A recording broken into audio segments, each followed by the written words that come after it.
Bismillahirrahmanirrahim. Assalamualaikum warahmatullahi ta'ala wabarakatuh.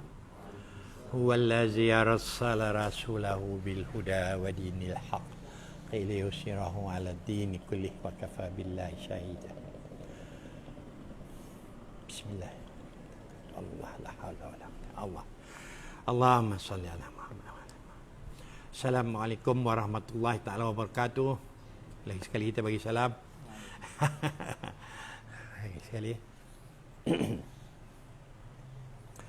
Tuan-tuan, puan-puan yang sangat dihormati sekalian, kita bersyukur kepada Allah SWT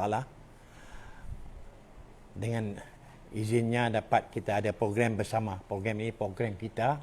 Kita sama-sama kita nak belajar memahami bahasa Arab Al-Quran. Program kita ialah untuk mempelajari bahasa Arab Al-Quran. Ini bukanlah kita nak belajar bahasa Arab komunikasi. Yang bahasa Arab komunikasi insya-Allah Ustaz Agong akan sedikit masa lagi kita akan lancar. Jadi dengan tidak melengahkan masa lagi, saya dengan segala hormatnya mempersilakan Ustaz Angah untuk pergi ke bahagian kedua, iaitu kamus kata dasar. Dan suka juga saya memaklumkan bahawa Ustaz Agong hari ini dah masuk baru ulang balik dia dah habis dah. Tak apa, nanti kita ulas balik lah. Dia dah habis dia punya bahagian pertama itu mengenai kaedah-kaedah. Hari ini kita nak belajar banyak dengan Ustaz Angah ni, banyak pasal dia akan masuk pada kamus. Tapi pada kamus ni Ustaz Wan Rosli dia membahagikan 4 kategori, iaitu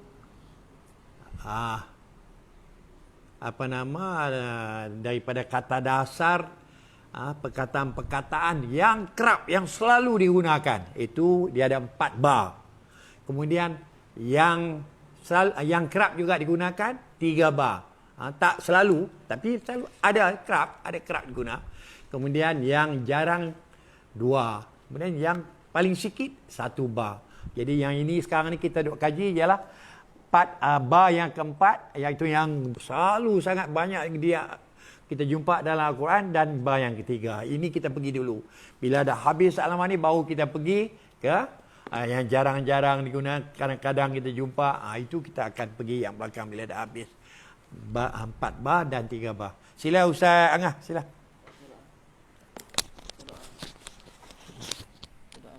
Oh, dapat.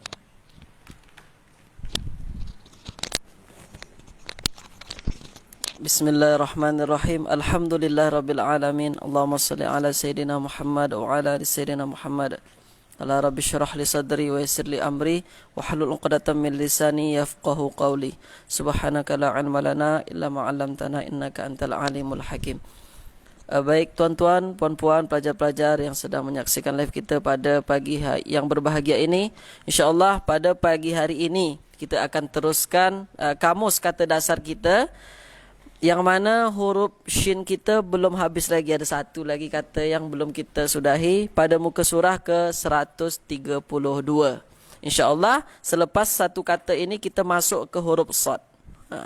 Jadi pada pagi hari ini kita mulai dengan penghujung huruf shin pada muka surah 132 bagi tuan-tuan dan puan-puan pelajar-pelajar yang memiliki buku Dr. Wan Rosli. Baik, tuan-tuan, puan-puan, pelajar-pelajar, kita mulakan dengan huruf shin, ya dan hamzah. Ada huruf shin, huruf ya, huruf hamzah. Jadi dari huruf shin, ya dan hamzah ini kita akan menjumpai kata-kata di dalam Al-Quran itu ada fi'ilnya sya'a, yasha'u. Jadi dari huruf dasar ini adalah shin, ya dan hamzah. Tetapi kenapa fi'il dia boleh menjadi sya'a? Tak ada huruf ya di tengahnya. Jadi huruf alif itu, huruf alif dalam huruf ilat dalam bahasa Arab itu dia merupakan bentuk bentuk perubahan. Dia boleh merupakan kata yang berasal dari huruf ya dan huruf waw. Jadi kalau ada misalnya kata-kata qala. Qala itu kan tengah-tengah huruf alif kan. Tetapi asalnya bukan bukan qa, alif dan lam itu, tetapi asal hurufnya adalah qaf, waw dan lam. Jadi memang macam tu juga dengan sya, ya, hamzah, dia boleh berubah menjadi sya'a, ya, sya'u, bermakna mahu. Okey, lepas tu ada kata-kata syai'un, jamaknya asyaun, bermakna sesuatu. Misalnya kita jumpai di dalam Al-Quran, wa ma tasha'una illa ayyasha Allahu rabbul alamin. Itu dia, diambil dari kata-kata sya'a, yasha'u, yasha Allah, an yasha Allah. Kenapa tiba-tiba berubah menjadi yasha'a di sini yasha'u? Itu disebabkan ada an di depan. Itu yang telah dibahas oleh Ustaz Agung kita pada ilmu i'rab. Atau misalnya contoh lain, yakadul barqu yakhtafu absarahum kullama adha'a lahum mashaw fi wa idza azlama alaihim qamu walau syaa Allah. Walau syaa Allahu la dhahaba bisam'ihim wa absarihim. Diambil dari kata-kata syaa, walau syaa Allah. Itu dia. Tuan-tuan perempuan akan dapati lebih banyak lagi kata-kata syaa, yasha'u ini. Apalagi kata-kata syai'un. Innallaha ala kulli syai'in qadir. Syai'in akan banyak dijumpai karena di sini kodnya 4 ba. Bermakna ini akan selalu kita jumpai di dalam Al-Quran. Boleh nanti tuan-tuan perempuan tengok di dalam Al-Quran apa-apa saja ayat dan surah yang menggunakan kata dengan menggunakan huruf sya, ya dan hamzah. Kita tak akan baca semuanya karena memang waktu kita terhad. InsyaAllah pada kesempatan ini kita masuk terus pada muka surah ke 133. Kita masuk ke huruf sad lagi. Huruf sad. Baik, pada muka surah 133 kita mulai dengan kod 3 ba pada huruf sa, ba, ha. Sad, ba dan ha. Ya. Dari kata-kata, dari huruf sa, ba, ha ini ada fiilnya adalah asbaha. Ya, asbaha bermakna menjadi atau berada di pagi. Ada kata-kata sabbaha. Sabbaha yusabbihu, mendatangi awal pagi maknanya. Lepas tu ada isim dia, kata terbitin dia adalah subhun, subuh. Sabahun bermakna pagi. Ini dah selalu kita dengar. Lepas tu ada kata-kata misbahun. Misbahun ini bermakna lampu di dalam bahasa Arab. Dalam Al-Quran juga ada. Misalnya di dalam juzuk ke-30, misalnya kita jumpai ayat fal mughirati subha. Ini kata-kata subha diambil dari kata-kata subuhun. Dia boleh berubah menjadi subha. Baris belakang dia itu boleh berubah-ubah. Atau misalnya di dalam surah yang lain, wa'tasimu bihablillahi jami'an wa la tafarraqu. Wadhkuru ni'matallahi 'alaikum idh kuntum a'da'an fa'alafa baina qulubikum fa'asbahtum bi ni'matihi ikhwana. Fa'asbahtum diambil dari kata-kata asbaha. Fa'asbahtum. Tum di belakang itu adalah dhamir. Dia asalnya adalah asbaha. Asbahtum. Itu adalah fi'il yang kata yang diambil dari kata-kata asbaha.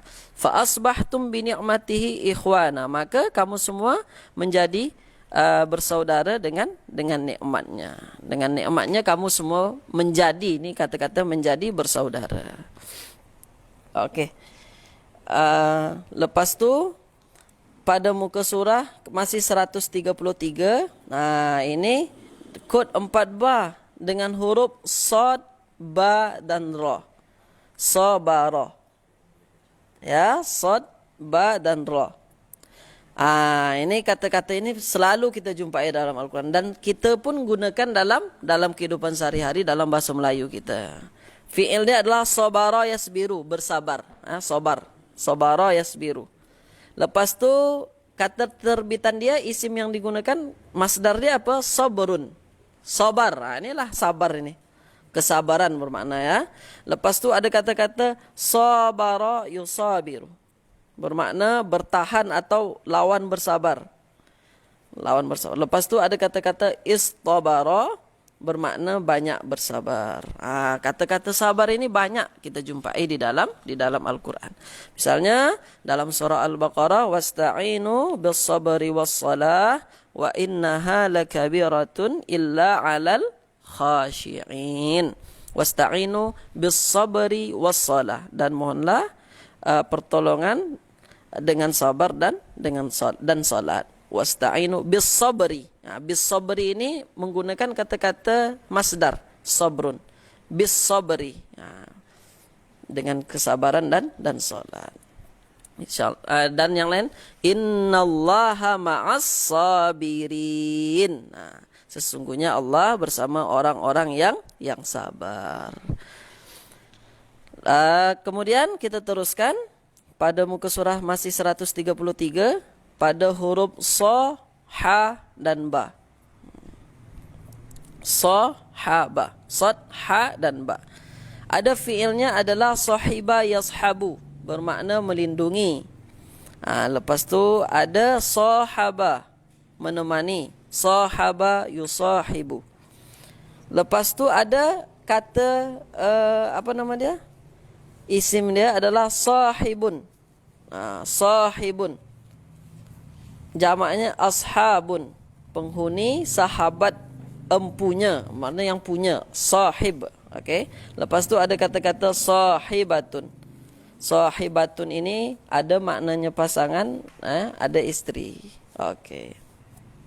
Misalnya dari kata-kata sahib kita ambil misalnya. Dalam Al-Quran kita jumpai wa ma sahibukum bimajnun. Wa ma sahibukum bimajnun ini menggunakan makna sahabat, sahabat. Bukanlah wa ma sahibukum dan bukanlah sahabat kalian adalah orang yang gila, bimajnun. Bermakna orang pada zaman itu mereka mengira bahawa Nabi Muhammad SAW adalah orang yang gila. Di sini disebutkan wa ma sahibukum, sahib. Kum di belakang adalah dhamir yang telah diterangkan oleh Ustaz Agung. Wa ma sahibukum bimajnun. Lepas tu ada kata-kata dalam Al-Quran yang menggunakan kata-kata sahibah. Sahibah pasangan atau isteri. Misalnya wa sahibatihi wa bani. Wa sahibatihi wa bani. Dan dari istri-istrinya dan anak-anaknya. Wa sahibatihi wa bani. Okey. Mungkin dari segi kata apa nama dia? Kamus kata dasar, kita cukupkan dulu empat kata ya, dari huruf sya tadi dan huruf sad pada pagi hari ini. Karena memang tak perlu banyak-banyak sangat untuk kita hafaz setiap hari, sikit-sikit saja. Yang penting pelan-pelan, perlahan-lahan apa yang telah kita belajar mudah-mudahan boleh kita teruskan, atau maksudnya kita amalkan langsung, kita terus ingat dan kita cari dalam Al-Quran. Mudah-mudahan yang sikit ini dapat bermanfaat bagi kita. Kita teruskan dengan mencari kata dasar di dalam surah Yasin. Tetapi bagi mereka-mereka Ustaz yang ada buku, mereka boleh terus. Ya. Kalau ada memang dah cakap Ya. kena beli buku. Ya, bagi tuan-tuan dan puan-puan yang sudah mempunyai buku ni, boleh teruskan dengan sendiri di rumah. Karena memang ini sudah ditunjukkan oleh Dr. Warusli, ada kod dia 4 ba dan 3 ba. Boleh tuan-tuan baca dan cari di dalam Al-Quran apa kata-kata yang menggunakan kata ini. Tidak ada buku kena beli. Yang tak ada buku, sangat mustahak untuk mendapatkan buku ini. Sangat baik sekali karena memang sangat dimudahkan kita dalam memahami Al-Quran dengan bantuan buku ini, insya-Allah. Baik tuan-tuan dan puan-puan, kita teruskan mencari kata dasar di dalam surah Yasin, yang mana ayat pada pagi hari ini merupakan lanjutan dari ayat yang semalam. Ya. Okey. Ayat yang semalam kita telah baca innama tunziru manittaba'a dzikra wa khasyiyar rahmana bil ghaib. Ini lanjutan ayat. Fabasyirhu bimaghfiratin wa ajrin karim. Fabashshirhu bimaghfiratin wa ajrin karim. Okey. Sekarang kita ambil kata-kata fabashshirhu. Okey, ada huruf fa di depan. Nah, telah kita terangkan bahawa huruf fa, kalau ada huruf fa di depan, maka huruf fa ini adalah huruf tambahan, ya. Misalnya iza arada syai'an ayyaqula lahu kun fayakuna. Fa di depan itu juga huruf tambahan. Maka fabashir ini sebenarnya dia gabungan, ya, daripada huruf fa di depan. Nah, satu huruf saja fa. Ditambah kata-kata bashir. Bashir.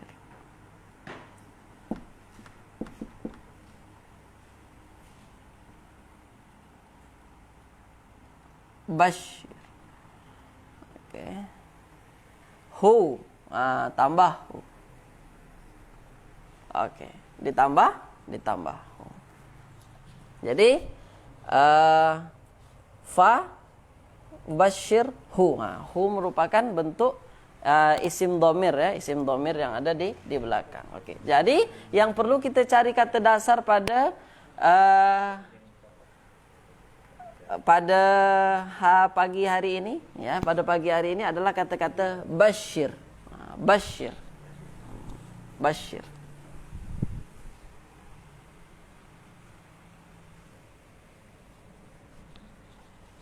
Okey. Bashir ini kalau kita masukkan pada wazan, pada wazan, bashir ini adalah fa'il. Fa'il. Fa'il. Okey, fa'il. Dia merupakan bentuk pattern atau bentuk wazan fi'il amar, ya, fi'il kata kerja perintah, fa'il, bashir. Okey. Kita ambil kata dasar dia huruf, kalau ada huruf syabdu bermakna huruf itu adalah huruf yang sama. Ini fa'il, bashir. Okey. Jadi fa, karena di dalam wazan adalah huruf asli dia adalah huruf fa, ain dan huruf lam. Maka huruf fa-nya adalah huruf ba, ya. Sya syabdu, ain syabdu ni adalah huruf sya. Lepas tu lam dia adalah huruf ra. Okey, maka kata dasar dari bashir adalah huruf ba, shin dan ra. Maka boleh kita rujuk pada muka surah ke-74. Tuan-tuan dan puan-puan yang mempunyai buku boleh buka surah muka 74, buka muka surah ke-74. Ni dia. Dengan kata-kata dengan huruf ba, shin dan ra. Ini paling bawah sekali. Ba, shin dan ra, ya. Nampak, ya? Okey, ada. Boleh nampak. Ba, shin dan ra. Okey, kita tengok kesenarai kata-kata dia yang di samping. Ini dia. Ada kata-kata absyara. Ada kata-kata basyara. Ada kata-kata basyara. Ada kata-kata istabsyara. Ada kata-kata basyarun. Ada kata-kata basyirun. Tak ada pun kata-kata basyir, Ustaz. Basyir ini dia merupakan fi'il amar. Fi'il amar dari kata-kata basyara. Basyara yubasyiru basyir. Ya, basyara fi'il madi, yubasyiru fi'il mudhari', fi'il amar dia adalah basyir. Itu dia. Boleh tuan-tuan puan-puan rujuk nanti pada kaedah-kaedah terpilih yang menjelaskan kata yang menjelaskan fi'il amar. Okey, berarti basyir. Sekarang kita tengok maknanya. Kalau basyara adalah memberi berita gembira, ya, memberi berita gembira. Kalau fi'il amar adalah fi'il yang menunjukkan kata kerja perintah, kita perintahkan. Berarti kalau fi'il madi dia memberi berita gembira, berarti fi'il amarnya adalah berilah berita gembira. Fabasyir. Fa ini okey, fa diterjemahkan kepada maka, ya. Huruf fa ini ada yang maka, ada yang banyak apa dia terjemahan dia. Maka kita pada hari ini fa di sini adalah maka. Basyir fi'il amar, berilah berita gembira. Okey. Berilah berita gembira. Karena itu fi'il amar. Apa nama dia? Fi'il yang menunjukkan perintah. Oke, berilah berita gembira. Hu itu adalah dhamir. Dhamir yang bermakna nya. Berarti berilah berita gembira kepada siapa? Kepadanya. Kepadanya. Oke. Berilah berita gembira kepadanya. Kepadanya siapa? Kepada yang ayat sebelum yang kita telah bahas semalam. Yang kita bahas semalam adalah innama tunziru man ittaba'a dzikra wa khasyiyar rahman. Sesungguhnya engkau memberi peringatan kepada siapa yang ingin mengikut saja, yang ingin mengikut dan mengambil berat pasal peringatan itu dan takut kepada Allah. Itulah dia fabasyirhu, maka berilah berita gembira kepadanya. Kepada siapa? Kepada yang takut dan kepada orang yang mengambil peringatan itu. Oke. Fabasyirhu bi maghfiratin. Sekarang kita ambil kata-kata bi maghfiratin. Bi adalah huruf sendi, ya, bi dengan maknanya. Bi maghfiratin. Ada banyak kata, tak selalu dengan, tetapi ini menggunakan makna dengan, ya. Bi maghfiratin, bi ditambah kata maghfirah. Maghfirah. Bi maghfirah. Okey. Maghfirah. Kalau tamarbutah, tamarbutah ini adalah tambahan saja, ya kan? Tambahan, okey, tambahan. Maka kita boleh ambil kata-kata ini saja, maghfir. Maghfir. Sebab tamarbutah ini dia merupakan tambahan, ya, berbeza kan. Maghfir. Okey. Maghfir. Maghfirah. Okey, maghfirah ada empat huruf. 4 huruf. Kalau 4 huruf bermakna kita hanya mencari satu saja huruf yang bukan huruf asli dia. Sebabkan dalam bahasa Arab kata dasarnya adalah berasal dari 3 huruf saja. Sekarang ada 4 huruf maghfir. Okey. Kalau ada huruf mim di depan 4 huruf. Ni kaedah senang dia. Kaedah senang dia kalau ada 4 huruf dan ada huruf mim di depan, maka secara otomatik huruf mim di depan itu adalah huruf tambahan. Banyak sangat kata-kata yang menggunakan huruf mim di depan. Misalnya kata-kata musbihin, mustaqim, apa lagi? Misalnya kata-kata dengan kata-kata misbah, yang tadi kita telah bahas. Ada huruf-huruf mim di depan, huruf mim itu adalah huruf tambahan. Kalau kita nak ambil wazan misalnya, boleh. Apa wazannya? Adalah maf'ilun.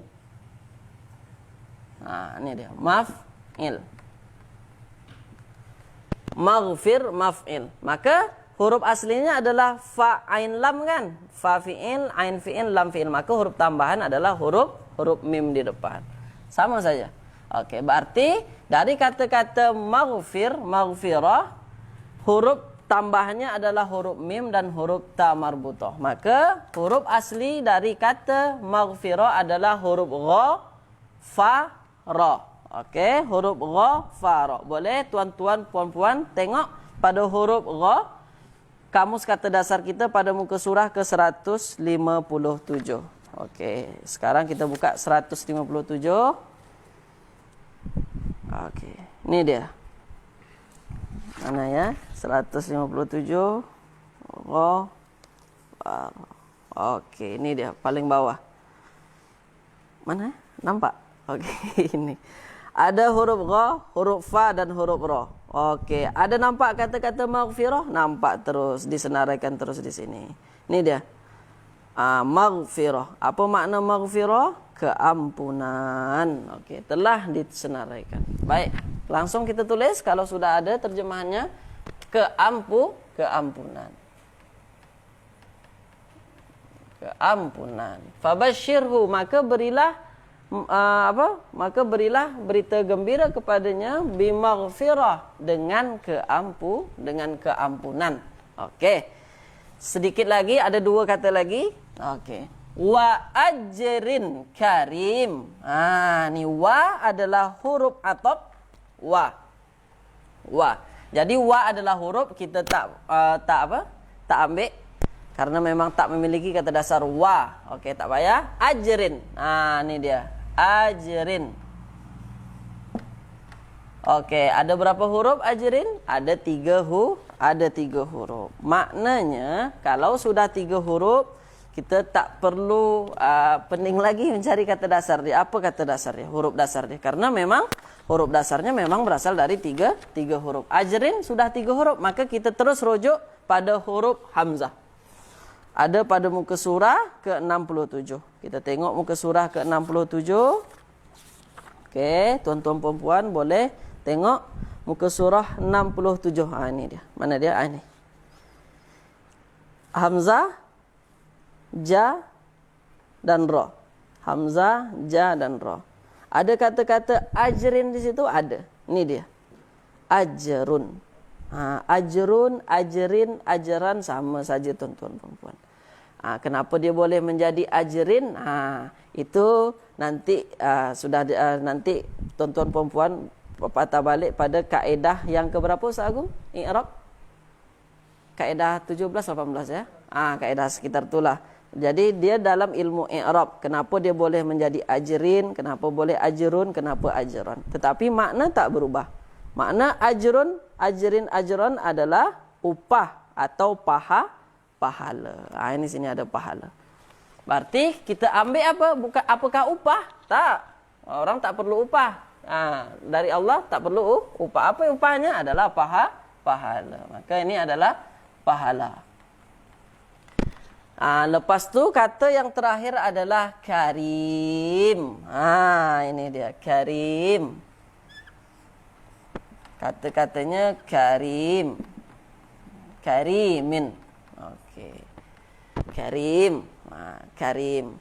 Karim ini diambil dari wazannya adalah fa'il. Banyak kata-kata dalam Al-Quran menggunakan wazan ni. Fa'il, karim. Apa lagi? Misalnya kata-kata sami'un. Lepas tu basirun. Apa lagi? Lepas tu kata-kata qadir. Banyak menggunakan wazan fa'il. Okey. Kalau fa'il bermakna huruf tambahan dia adalah huruf ya di sini. Kan ada 4 huruf nih. Karim, fa'il. Dia 4 huruf ini yang harus kita cari kata dasarnya hanya 3 huruf saja. Huruf asli dalam wazan adalah huruf fa, ain dan lam. Maka huruf tambahnya adalah huruf ya. Okey. Huruf tambahan huruf ya, maka huruf aslinya adalah huruf kaf, huruf ra dan huruf mim. Boleh? Tuan-tuan, puan-puan tengok. Itu ada pada muka surah ke-175. Kita tengok 175. Ini dia. Okey. 175. Mana dia? Itu dia. Ni nampak. 175. Kaf, ra dan mim. Ada kata-kata karim yang didapatkan? Ada. Ini dia. Kata-kata karimun. Jamaknya kiramun. Mulia, baik, selesa. Mulia, baik, selesa. Asal katanya, hurufnya kaf, ra, mim, karimun. Ini. Karimin, karimun, kariman sama saja. Okey, bermakna yang mulia ya. Mulia. Okey. Mulia. Okey. Maka dapatlah semua kata dasar kita dan terjemahannya untuk memaknai ayat ini. Okey. Fabashirhu bimaghfiratin wa ajrin karim. Fabashirhu, maka berilah berita gembira kepadanya bimaghfiratin, dengan keampunan, wa dan ajrin, pahala, dengan pahala, karimin, yang mulia. Itulah perempuan dan perempuan ayat kita pada pagi hari ini. Apa yang ada di dalam ayat ini telah kita cari kata dasar dia tadi dan kita jumpai di dalam buku ini, di dalam kamus kata dasar dalam buku Dr. Wan Rusli. Jadi tuan-tuan dan puan-puan, bagi yang punya buku ini boleh teruskan ayat-ayat kita. Nak surah Yasin boleh, surah yang lain pun boleh. Tetapi kenapa kita gunakan surah Yasin dan surah Al-Fatihah? Karena memang surah Yasin dan surah Al-Fatihah merupakan surah yang selalu kita baca dalam kehidupan sehari-hari lah. Macam tu. Okey, tuan-tuan dan puan, mungkin itu saja dari saya pada pagi hari ini. Semoga yang sedikit ini dapat manfaat bagi kita semua. Bagi tuan-tuan dan puan yang belum memiliki buku ini, sangat dianjurkan untuk dapat memiliki buku ini karena sangat dimudahkan kita dalam memahami ayat-ayat Al-Quran. Terima kasih. Saya kembalikan ke moderator. Assalamualaikum warahmatullahi wabarakatuh.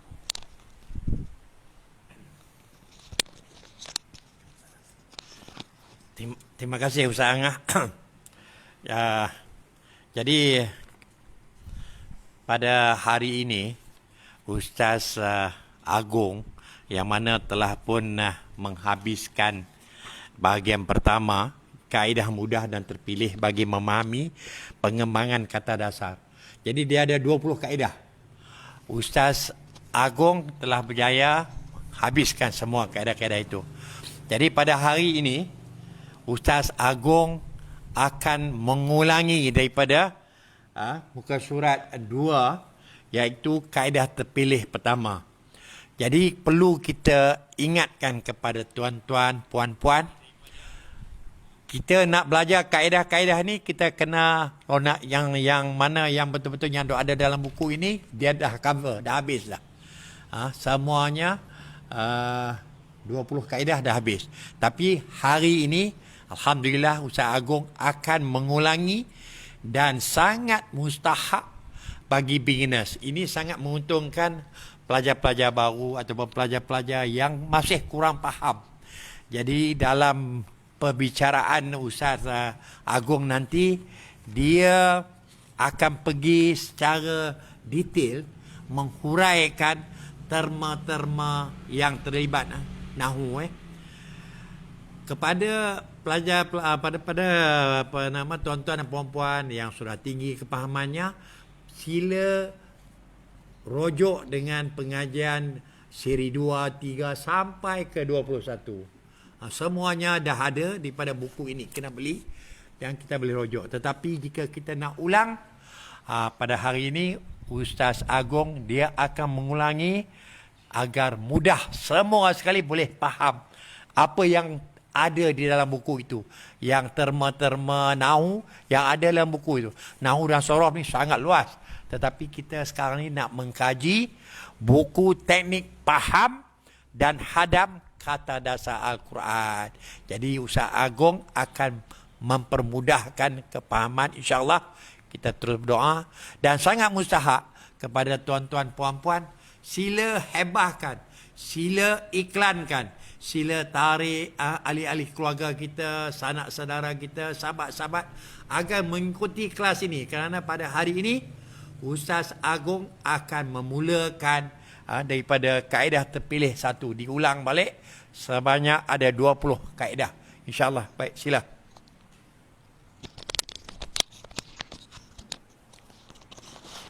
Bismillahirrahmanirrahim. Assalamualaikum warahmatullahi wabarakatuh. Alhamdulillah wassalatu wassalamu ala rasulillah la nabiyya ba'dah, amma ba' Rabbi syrah li sadri wa yassir li amri wahlul 'uqdatam min lisani yafqahu qawli.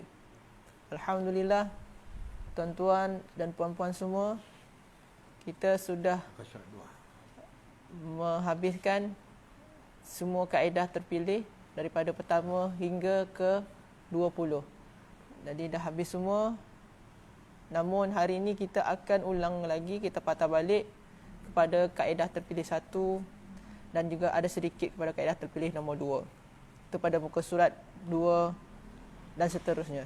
Jadi kita akan mengambil poin-poin penting saja.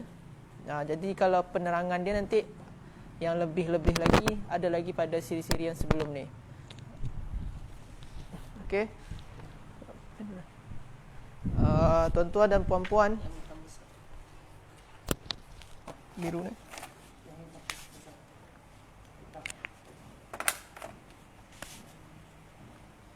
Baiklah, tuan-tuan dan puan-puan semua, Kaedah terpilih nombor 1 iaitu mengenai mendasari kata dasar. Jadi dalam bahasa Arab tu ada nama dia kata dasar. Ada kata dasar. Kata dasar tu macam mana? Itu kita nak fahami pada hari ini. Jadi kata dasar ni adalah kalau dalam bahasa Arab dinamai usulul kalimat.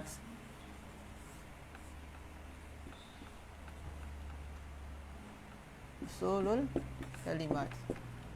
Usulul kalimat tu apa dia? Asal daripada setiap perkataan, dari perkataan-perkataan. Jadi dia ni macam induk yang melahirkan perkataan-perkataan lain. Dia induk dia mempunyai perkataan-perkataan lain sebagai anak dia.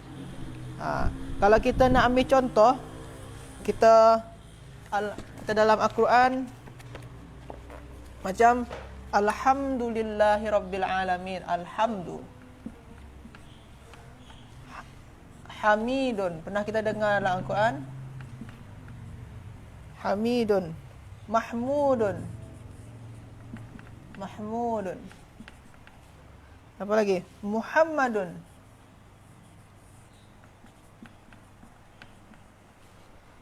Ada lagi Ahmadu.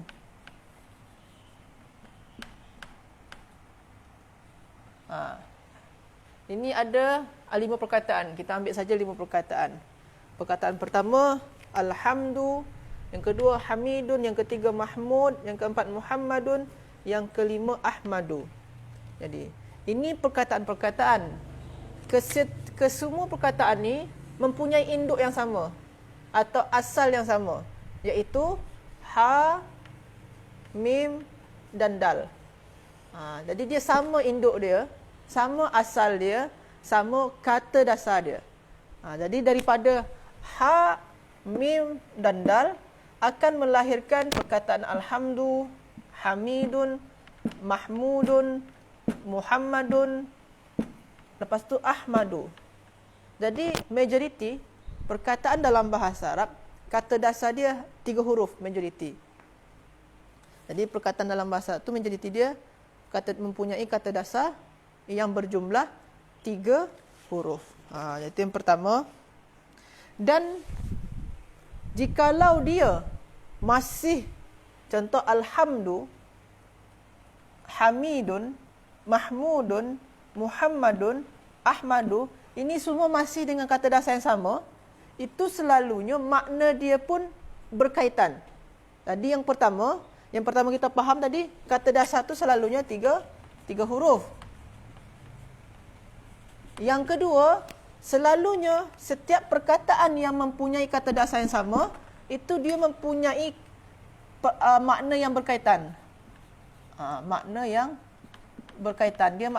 Makna dia berkaitan. Berkaitan kepada makna asal, makna dasar dia, makna asas. Dia ada makna asas. Kalau ha, mim dan dal, makna asas dia adalah puji atau memuji atau memuji. Kalau alhamdu, pujian. Kalau hamidun, yang maha terpuji, Mahmudun dipuji, Muhammadun dipuji, Ahmadu boleh makna dia saya memuji atau yang terpuji. Jadi perkataan ini, perkataan yang mempunyai kata dasar yang ini, dia ada makna asas dia. Makna asas dia adalah puji atau memuji. Maka perkataan lain ini selalunya berkaitan dengan perkataan pujian atau memuji tersebut. Macam tu juga di sebelah ni, nombor 2. Di sini mim, lam dan kaf. Sini malikun, mulkun, malkun, yamliku. Makna asas dia apa? Memiliki. Itu makna asas dia. Perkataan yang dilahirkan daripada kata dasar mim, lam dan kaf, semua ni, itu dia mempunyai makna yang berkaitan dengan memiliki. Malikun, pemilik, ada kaitan dengan memiliki. Malikun, raja. Raja itu kan yang memiliki kekuasaan. Memiliki juga. Malikun, penguasa sebenar. Itu juga memiliki. Mulkun, kekuasaan. Kekuasaan kan kepemilikan. Jadi semua itu berkaitan dengan makna asas. Jadi yang poin kedua yang kita faham, poin dia adalah setiap perkataan yang dilahirkan daripada kata dasar yang sama, selalunya makna dia berkaitan. Dan kata dasar itu ada punya makna asas. Makna asas ni, makna perkataan yang ini ni selalu dia berkaitan dengan makna asas. Itu yang poin kedua dia. Lalu poin ketiga, kalau kita tengok di sini, kalau kita cakap tadi kan kata dasar dia 3 huruf saja.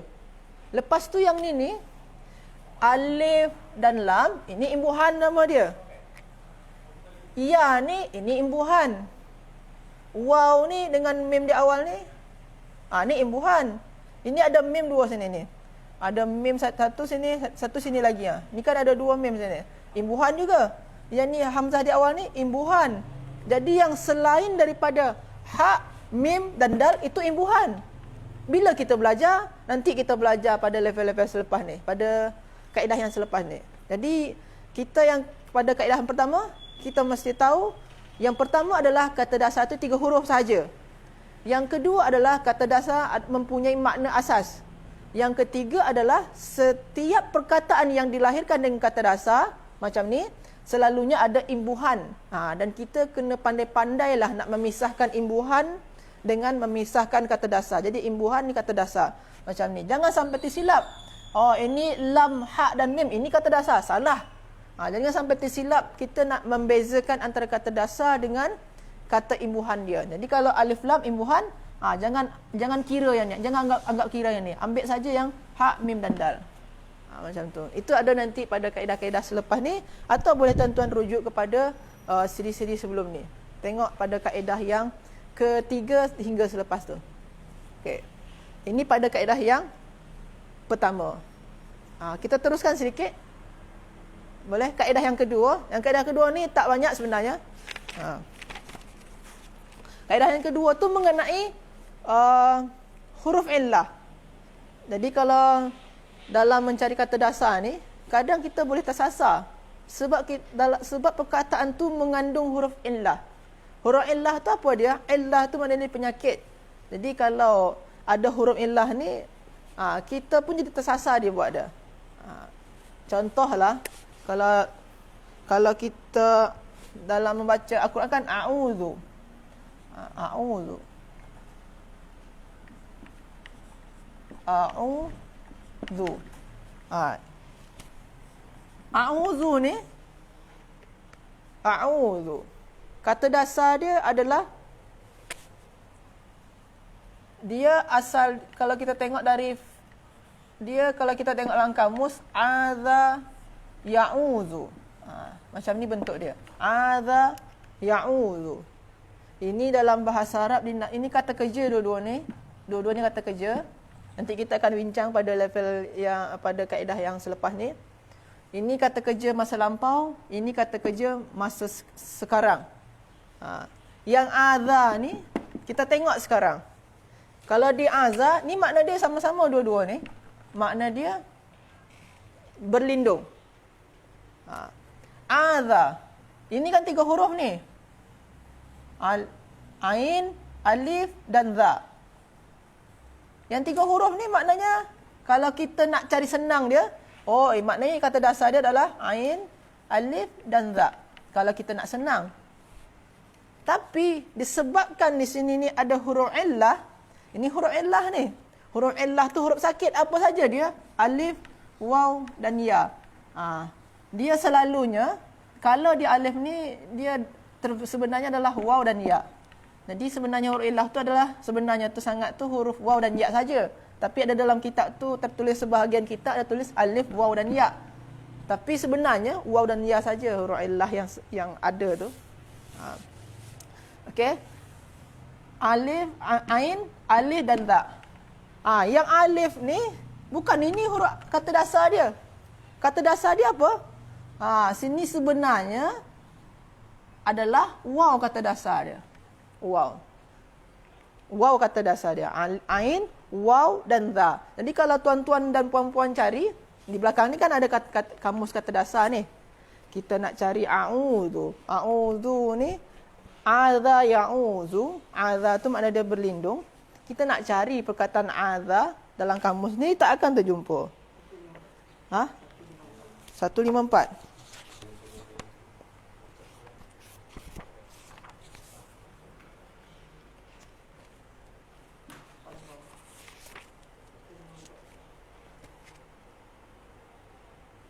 Ah, 154. Sini kata dasar dia ain, waw dan za. Satu muka surat 154. Jadi terkadang kalau ada huruf illah, kita boleh tersasar. Yang kita ingat di sini ni alif, ain, alif dan za, rupa-rupanya alif, ain, waw dan za. Okey. Macam juga dalam, kalau tuan-tuan baca lagi pada kaedah terpilih nombor 2, macam nasta'inu.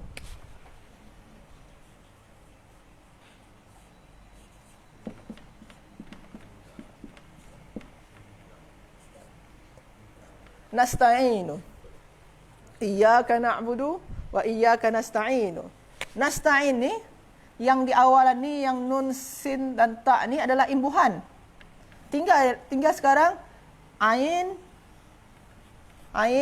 ya dan nun. Kalau kita tersilap, kita tak tahu, kita tersilap dan kita anggap saja ain, ya dan nun ni kata dasar dia. Salah kita. Sebab kalau terjumpa huruf illah, ni huruf illah, ya ni huruf illah. Kalau terjumpa huruf illah, maka kita kena hati-hati. Kena tengok ulang balik. Kita tengok elok-elok. Ternyata ain, ya dan nun, kalau di sini makna dia jadi mata tu. Kalau kita cari di kamus kata dasar. Bukan tu makna sebenarnya. Bukan ni kata dasar dia, bukan mata dia. Kalau kita cari dalam ain, ya dan nun, boleh seanggar cari. Tak akan terjumpa nasta'in. Ain, ya dan nun.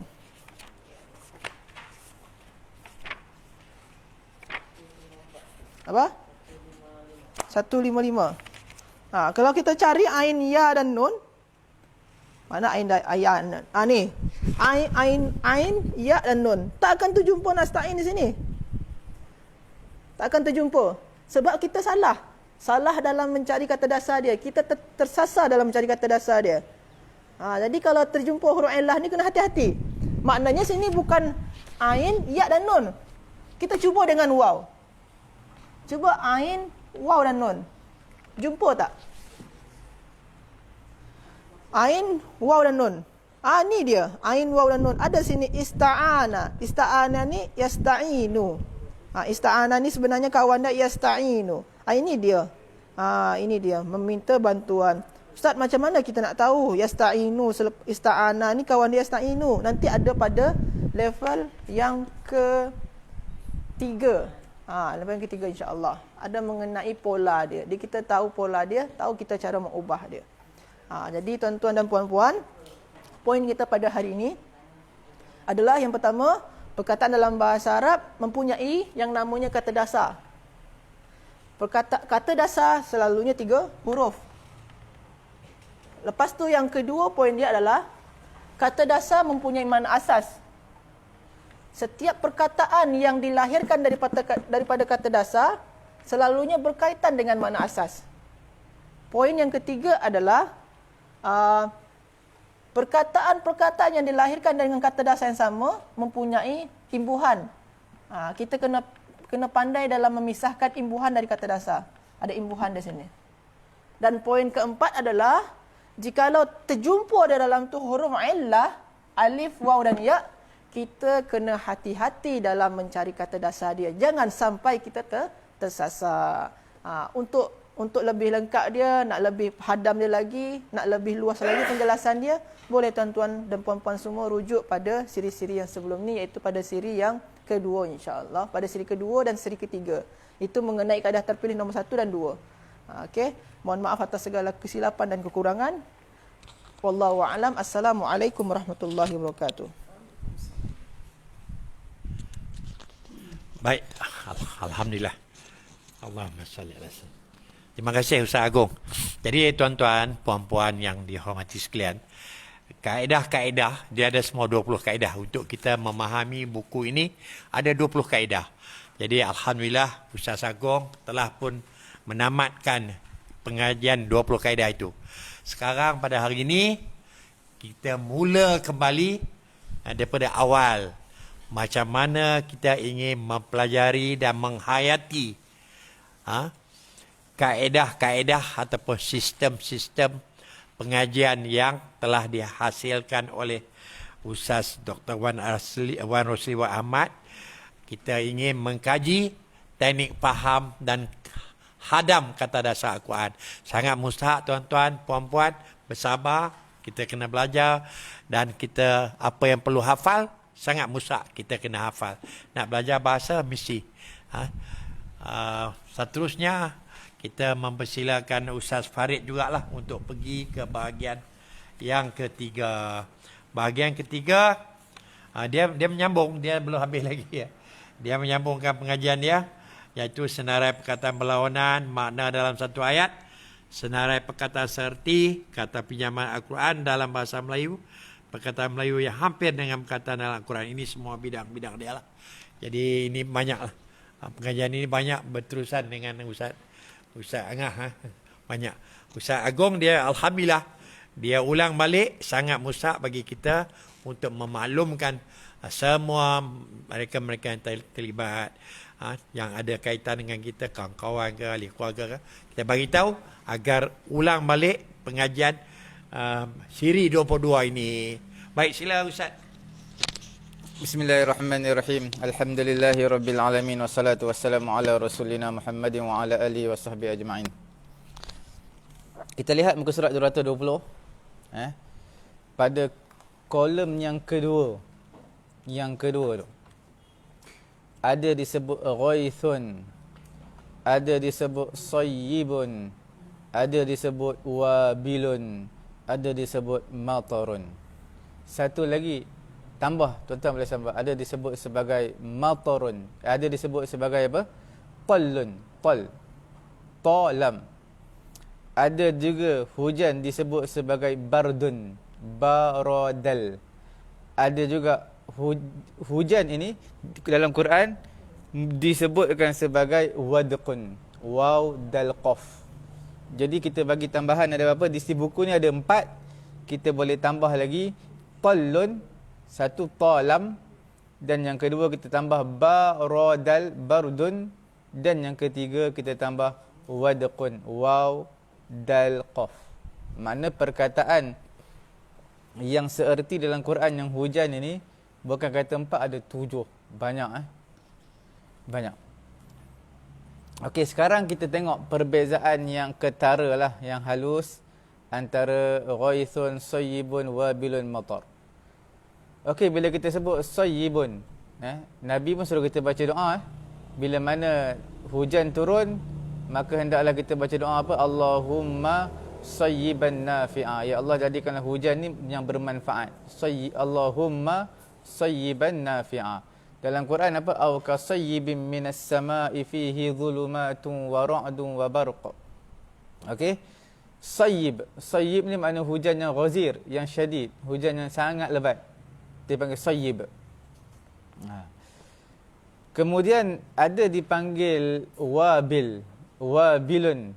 Wabilun ni hujan juga, hujan yang lebat dan berterusan. Dia bukan hujan lebat turun sekaligus lebat, lepas tu berhenti, tak. Dia lebat dan berterusan. Itu dipanggil wabil. Okey, sekarang ni kita nak cerita pula mengenai dengan ghaithun ni. Dia daripada perkataan apa? Arasa yurisu irasah. Pertolongan.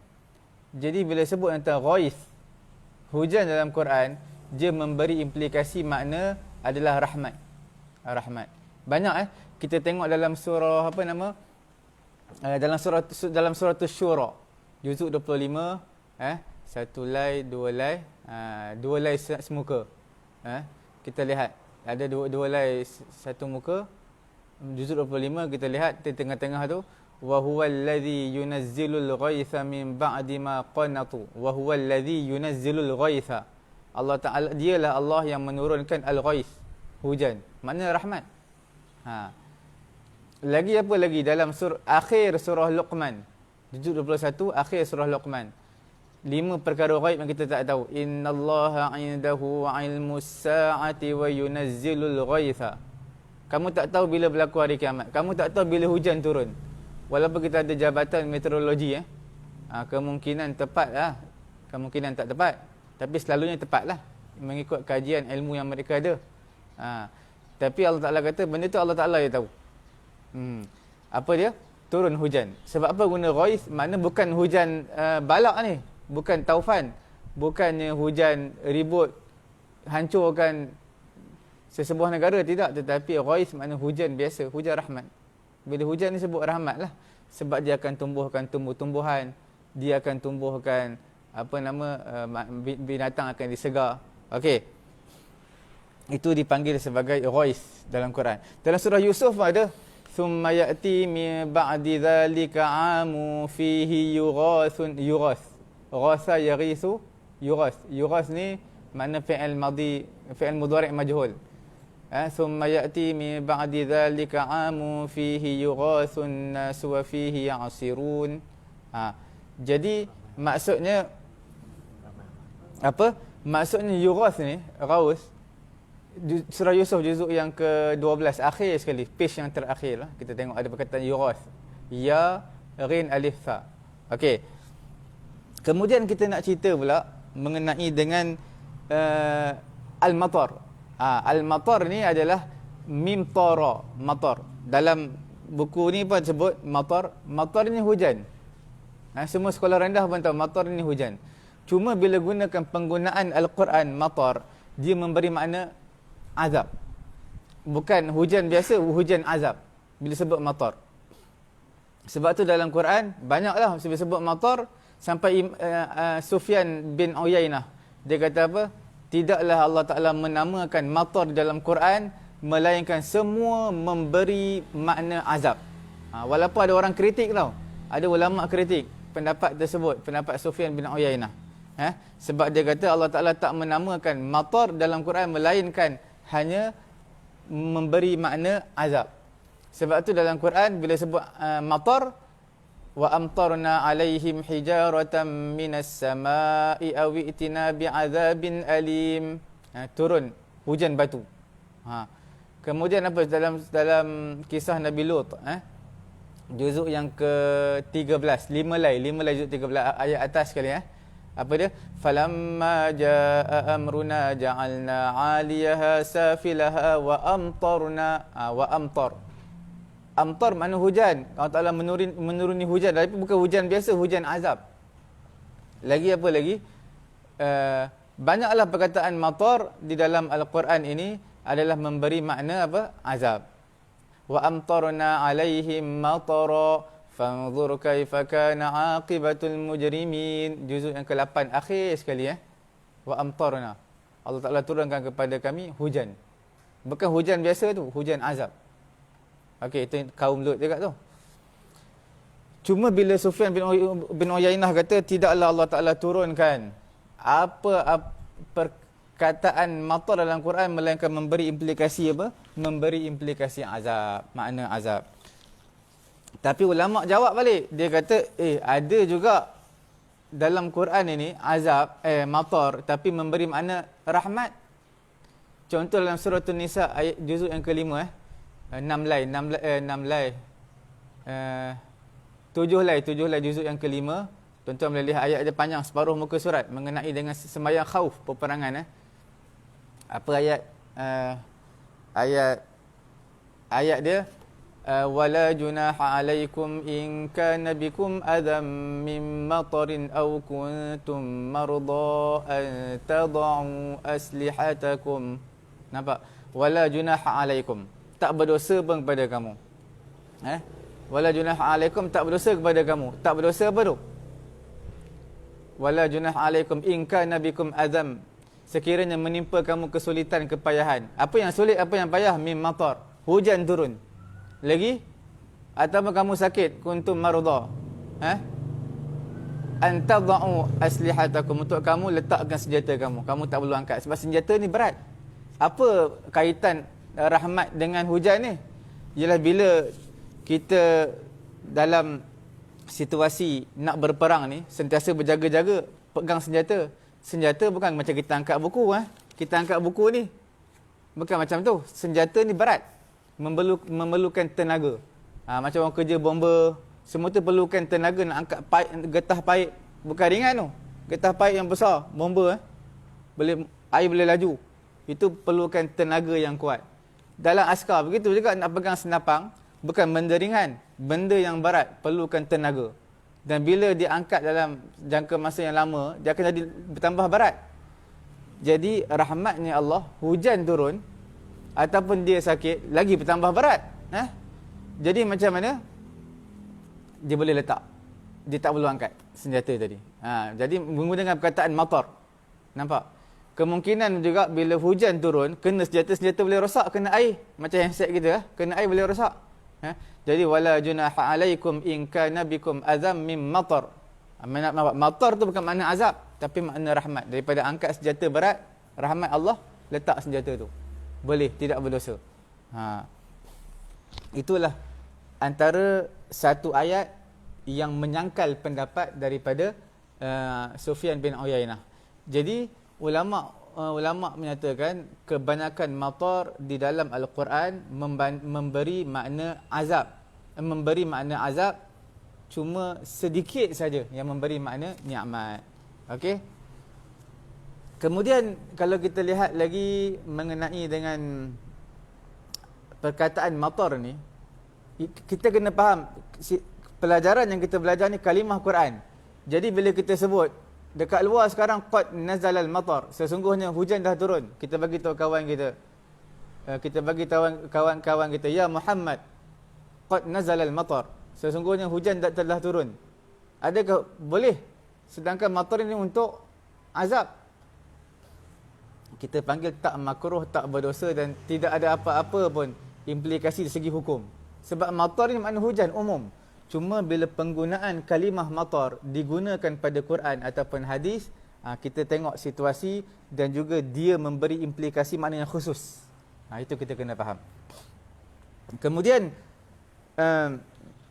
satu lagi dalam buku Ustaz Wan Rosli ni, muka surat 220, ada makna wabil. Wabil, bukan nabil, wabil. Wabilun, waw alif balam. Dalam Quran, dalam suratul Baqarah, juzuk yang ketiga, satu lay semua dua lay juzuk yang ketiga. Juzuk ketiga tuan-tuan buka, satu lay, dua lay. Ayat atas sekali tu.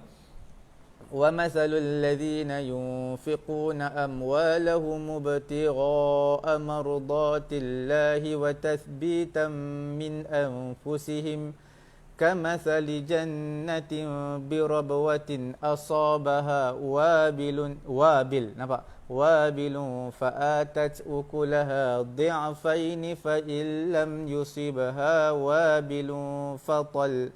Wabil juga, ulang sekali, wabilun fatal. Jadi wabil fatal. Fa tu tak ada makna lah. Fa tu fa makna bukan makna hujan. Fa maka lah. Fa tu makna maka. Tol. Okey, wabil makna apa? Ini perumpamaan orang yang banyak bagi sedekah, menginfakkan harta di jalan Allah, seolah-olah dia ni, perumpamaan yang Allah Taala bagi, dia tanam beberapa tanaman di atas tanah tinggi. Sebab apa tanaman di atas tanah tinggi? Bila tanaman di atas tanah tinggi, dia akan sejuk macam Genting Highland. Sejuk, subur, tanah subur. Jadi dia punya teh pun sedap. Pokok-pokok teh dia, buah strawberry pun sedap sebab dia sejuk, tanah subur. Jadi begitulah perumpamaan orang yang selalu sedekahkan harta dia. Sebenarnya dia seolah-olah mempunyai tanaman, sedang menanam tanaman di atas gunung atau tanah yang tinggi, roboh tanah yang tinggi.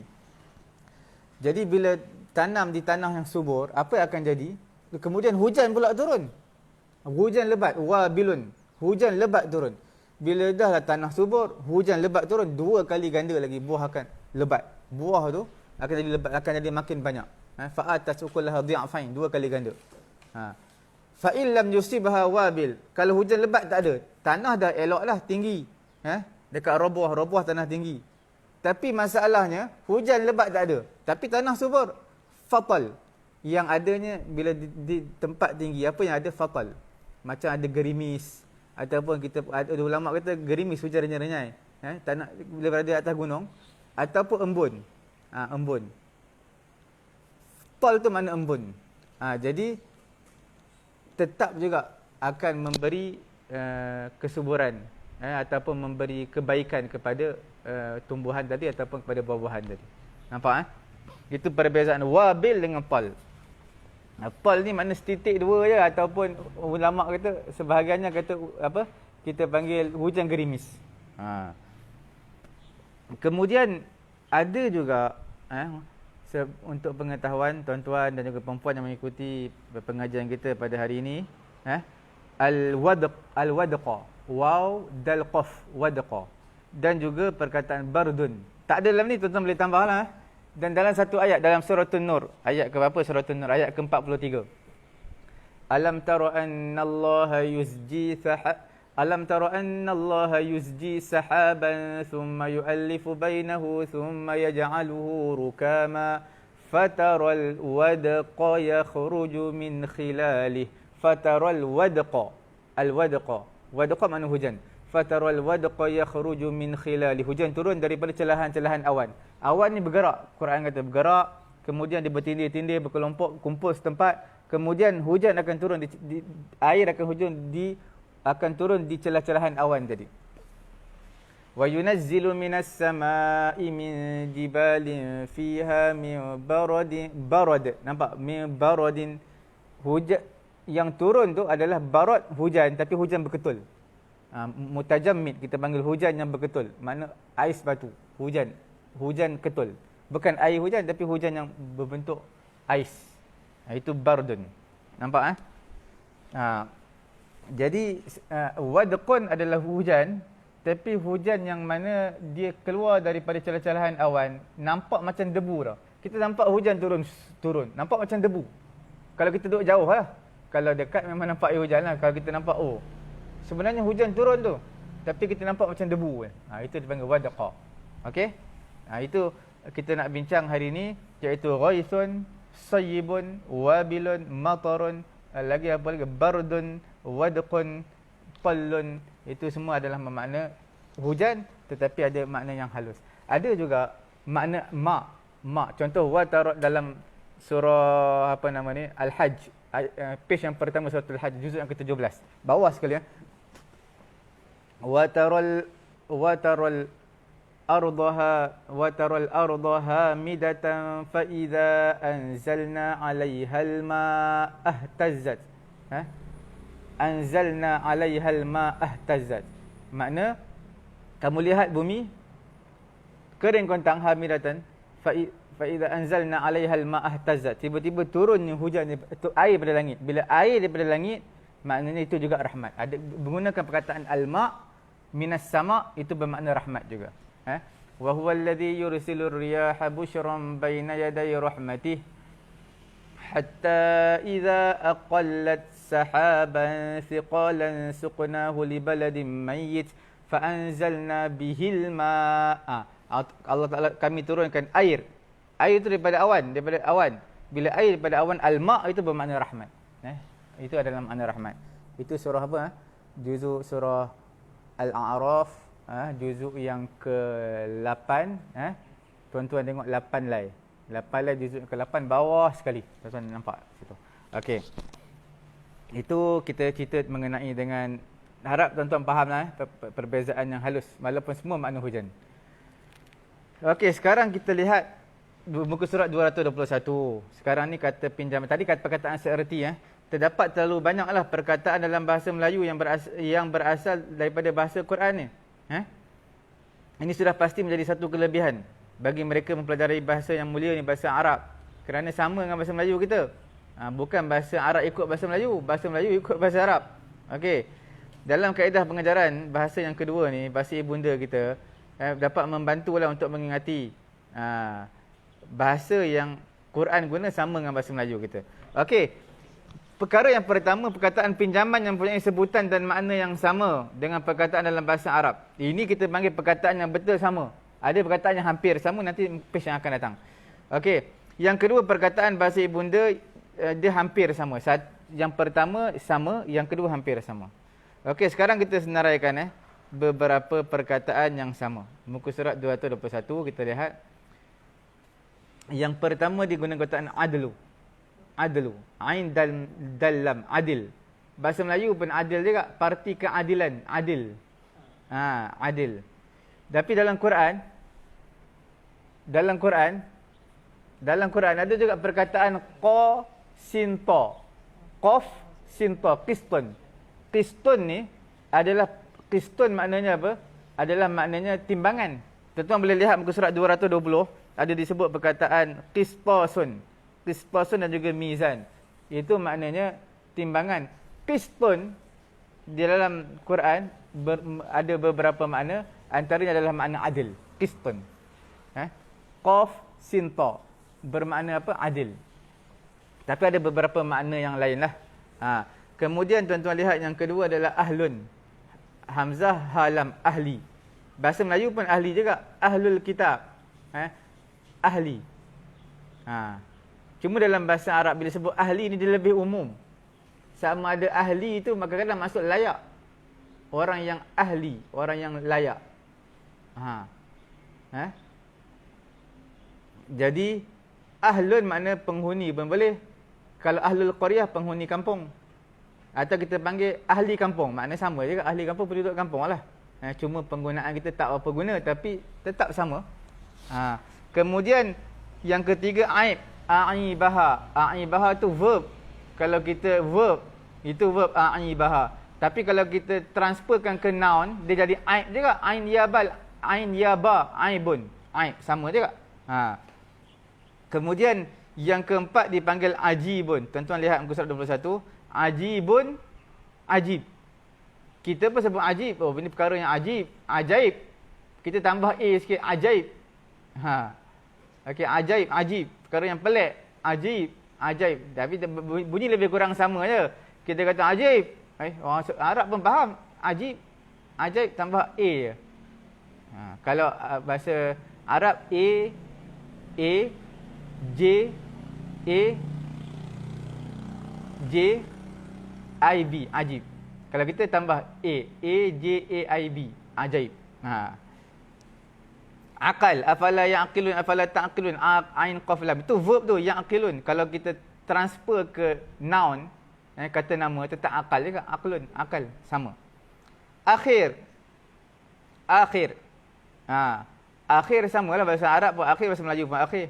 Kalau akhirat, cuma dalam bahasa Arab dia panjanglah, al-akhirah fid dunya wal akhirah. Al-a tu panjang.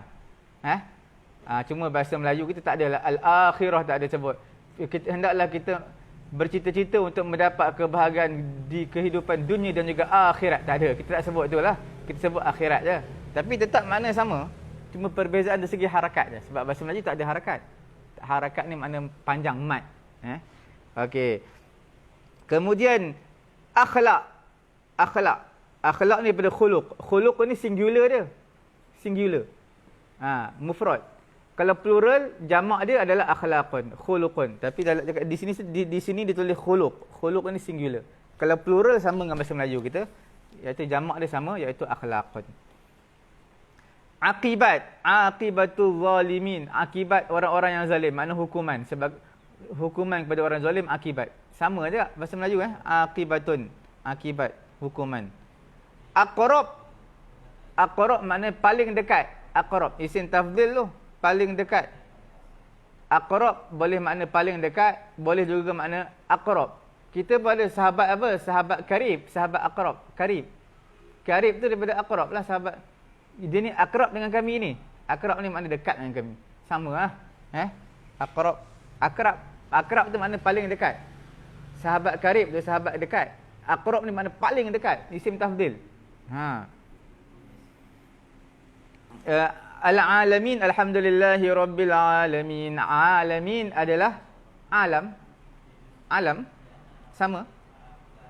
Alamat. Alamat tanda. Alamat. Cuma bahasa Arab dia panjang. La, ma panjang. Alamat. Bahasa Melayu alamat. Nah, tapi ada juga dia guna unwan. Alamat ni kadang-kadang makna tanda pun boleh. Tanda. Alamatus sa'ah. Tanda-tanda hari kiamat. Tanda-tanda tu makna alamat lah. Macam mana kita nak tahu alamat rumah? Mesti kena tahu tanda-tanda dulu. Tanda rumah kita nombor 8. Lorong berapa. Tingkat berapa. Itu semua sama. Amalun. Amal lah. Bahasa Melayu pun amalun. Bahasa Arab pun amal. Cuma bahasa Arab ni dia ain. Amal. Bahasa Melayu kita, bahasa Arab ain. Bahasa Melayu hamzah. Amal. Hendaklah kita amal soleh. Amal, kita tak amal. Tapi sebenarnya ain. Tapi makna sama. Cuma bahasa Melayu kita tak ada ain. Tak ada huruf ain bahasa Melayu. Okey. Okey, kemudian aman. Al-amnu, aman. Amnu ni maknanya apa? Amnu ni makna noun. Isim lah, isim. Jadi keamanan, al-amnu. Sebenarnya kalau orang Arab sebut, dia tak matikan mim tu. Al-aman. Aman. Nun, baris nun dia transfer ke mim. Al-aman. Macam peperangan harbun, tapi harab. Sebab dia transfer huruf sebelah. Okey. Dia transfer kepada huruf sebelah. Haraba, harbun. Tapi bila sebut ba tu baris transfer ke ra. Harab. Aman pun juga al-aman. Asalnya amnun. Mim termati, okey. Amanah. Sama, parti amanah. Parti keadilan dah ada nombor 1 tu. Yang bawah ni parti amanah. Sebab dia ranking bawah. Parti amanah.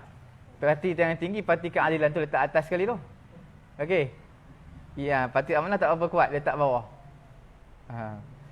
Kemudian yang bawah lagi aslun. Aslun asal. Cuma bahasa Arab dia sebut sod, asal. Sol. Cuma bahasa Melayu tak ada sod. JS lah, asal. Okey. Kemudian assasa, assasa, taksis. Lamasjidun ussisa ala taqwa. Asas. 222, 23 kita akan sambung lah. Cukup sekadar itu dulu. Mudah-mudahan Allah Ta'ala bagi kefahaman kepada kita, insya-Allah. Kita serahkan majlis kepada moderator kita. Baik, terima kasih Ustaz Farid. Jadi tuan-tuan dan puan-puan, mainlah peranan untuk memaklumkan kepada semua agar melibatkan diri dalam pengajian bahasa Arab Al-Quran. Kerana perkara yang sangat mustahak itu iaitu kaedah-kaedah macam mana kita nak menghayati, mengharungi pengajian ini. Kita baru ulang hari ini. Yang mana yang dah jauh pergi, dah faham betul-betul, sila rojok baliklah, ulang balik siri ke-1, ke-2 sampai ke-21. Hari ini siri ke-22. Kita menutupkan majlis kita dengan menjemputlah Ustaz Farid untuk membaca doa agar Allah memberkati, merahmati dan meredai semua kita ini untuk memahami bahasa Al-Quran, bahasa Arab, bahasa Al-Quran. Bismillahirrahmanirrahim. Alhamdulillahi rabbil alamin. Wassalatu wassalamu ala rasulina Muhammadin wa ala alihi wa sahbihi ajma'in. Allahumma anfa'na bima 'allamtana wa 'allimna ma yanfa'una wa zidna 'ilma. Alhamdulillahi ala kulli halin wa na'udzu billahi min hali ahli an-nar. اللهم أغننا بالعلم وزينا بالحلم وأكرمنا بالتقوى وجملنا بالعافية يا أرحم الراحمين. اللهم ارحمنا بالقرآن واجعله لنا إماما ونورا وهدى ورحمة. اللهم ذكرنا منه ما أنسينا وعلمنا منه ما جهلنا وارزقنا تلاوته آناء الليل وأطراف النهار واجعله لنا حجة يا رب العالمين. ربنا آتنا في الدنيا حسنة وفي الآخرة حسنة وقنا عذاب النار. وصلى الله على سيدنا محمد وعلى آله وصحبه أجمعين والحمد لله رب العالمين. Amin. Kita sudahi dengan majlis kita ini dengan tasbih kafarah. Subhanakallah. Asyhadu an la ilaha Assalamualaikum warahmatullahi taala wabarakatuh. Jumpa lagi pada besok pagi.